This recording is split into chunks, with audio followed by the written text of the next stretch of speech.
The very latest sport. Now, though, here on France 24, it's time for today's Asia Live.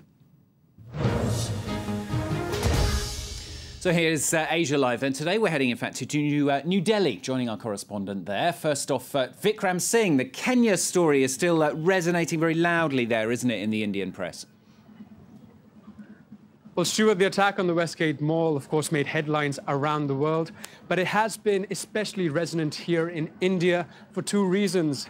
The first one is the presence of Indians and persons of Indian ethnic origin amongst the victims of that attack. Now, Kenya has a sizable Indian ethnic community. A lot of Indians moved there towards the end of the 19th century, when both India and Kenya were controlled by the British, to work on the Kenyan railway. A lot of them ended up settling down there, setting up businesses, setting up shops there. And in fact, the area around the Westgate Mall in Nairobi is where a lot of ethnic Indians, who of course now become Kenyan citizens, live. I remember visiting Nairobi last summer, and I went to the mall, in fact, on a weekend, and I was surprised by the number of Indian families there, the number of shops selling, Indian magazines and movies. So certainly a lot of people have been affected here, with their relatives being killed there. A lot of the press coverage has looked at people discovering that their relatives who moved away a few generations ago have suddenly now become involved in this horrible tragedy. The second reason, of course, is that there have been a lot of similarities drawn out between the events in Kenya and what happened here in India in 2008 in November, when Bombay was attacked by a group of terrorists as well. A lot of analysts pointing out that in both cases, high-profile commercial centers that you could say were symbols of Western presence were targeted. Again, in both cases, there were multiple-day sieges with high civilian casualties. So a lot of interest on that regard as well. So overall, a lot of sympathy for what's happened, in Kenya, and certainly a lot of people here that have been affected directly and indirectly by those events. And meanwhile, Vikram, a story there in India itself. This is the murder last month of a so-called rationalist, that is to say someone staunchly against superstition or faith, still causing ripples there. Well, absolutely. That murder sent shockwaves really through Indian society, because it brought to the forefront the growing struggle between India's relatively small band of rationalists and its considerably larger army of holy men, religious preachers, quacks, God-men who claim to have miracle cures for everything from cancer to diabetes. Now, the man who was killed, Dr. Dabholkar, he was one of the leading figures of the Indian rationalist movement, and he had been campaigning for a law to prosecute those who claim to be able to cure people with black magic and other such cures, and often end up cheating people off their money.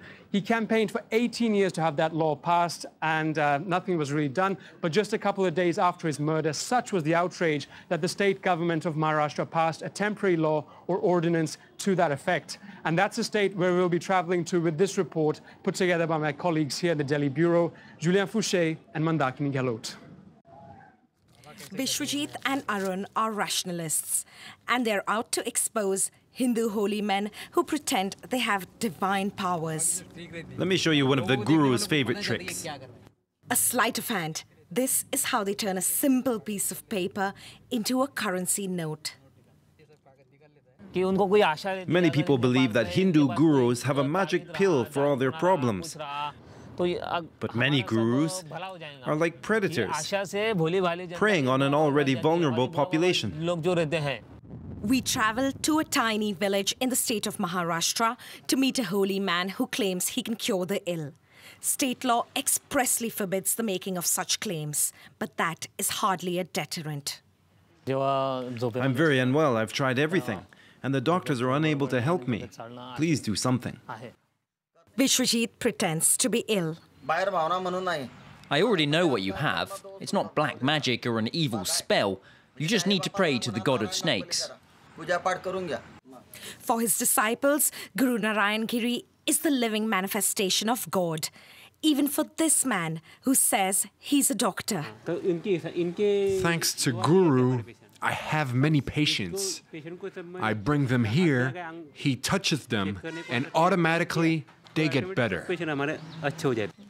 The guru is visibly suspicious of our cameras and is reluctant to apply his touch therapy to Vishwajit. But he gives him a tiny bundle of ash, a magical cure to all maladies. The ash usually costs disciples anywhere between 5 to 10 euros, a fortune in a country where the monthly minimum wage is 40 euros. This is a business, and many gurus get political support. Politicians need votes to be elected, and these gurus are able to deliver a large number of votes very quickly. Given the risks, the rationalists know they have to rally together to survive. A few weeks ago, the man considered the father of the Indian rationalist movement was gunned down in broad daylight. His son believes that Hindu extremists were behind his murder. These people are enemies of thought. They have dragged the Hindu religion towards fundamentalism. My father merely wanted everyone to have their rights enshrined in the Indian constitution, a country without superstition or caste. Yet, in a country with unprecedented poverty, the poor are often fed and clothed by temples and indeed gurus. Manikini Galot reporting there. And Vikram Singh, thanks for joining us from New Delhi. That was today's Asia Live.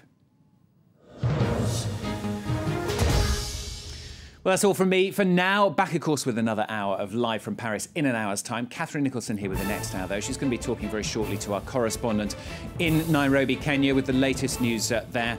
That's after the break here on France 24, so don't go away.